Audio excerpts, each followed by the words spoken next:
श्री स्वामी समर्थ. आज आपण राशीचक्रातील चौथी राशी म्हणजे कर्क राशीचं भविष्य पाहणार आहोत. पण त्या अगोदर या राशीबद्दल जाणून घेऊया. कर्क राशीचा स्वामी चंद्र असून ही जलतत्वाची राशी आहे. या राशीचं चिन्ह खेकडा आहे. खेकडा जसा बाहेरून कठोर पण आतून मऊ असतो, तशीच ही कर्क राशीची लोक असतात. मनाने शांत आणि भावनिक व संवेदनशील असतात. ज्योतिषशास्त्रात चंद्राला आईचा कारक मानलं जातं. अत्यंत प्रेमळ अशी ही रास आहे. या राशीमध्ये येणारे 3 नक्षत्र म्हणजे पुनर्वसू, पुष्य, आश्लेषा असे आहेत.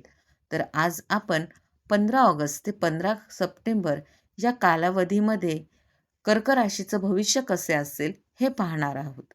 या महिन्यात तुमच्या आयुष्यात काही महत्त्वाचे बदल घडतील. योग्य निर्णय घेतला तर प्रगतीची दारं नक्कीच उघडतील. कामाच्या ठिकाणी नवीन जबाबदाऱ्या मिळू शकतात. वरिष्ठांकडून कौतुक होण्याचे आणि व्यवसायात नवीन ग्राहक मिळण्याची संधी आहे. आर्थिक परिस्थिती सुधरेल. कुटुंबात आनंदाचे वातावरण राहील. जुने गैरसमज दूर होतील आणि नाते अधिक मजबूत होतील. अविवाहितांसाठी नवीन नात्यांची शक्यता आहे. विद्यार्थ्यांच्या अभ्यासात एकाग्रता वाढेल. उपाय: दर सोमवारी पिंडीला जल अर्पण करणे व 108 वेळा ओम नमः शिवाय या मंत्राचा जप करणे. अशाच राशी भविष्य जाणून घेण्यासाठी माझ्या चॅनलला सबस्क्राईब करायला विसरू नका. श्री स्वामी समर्थ.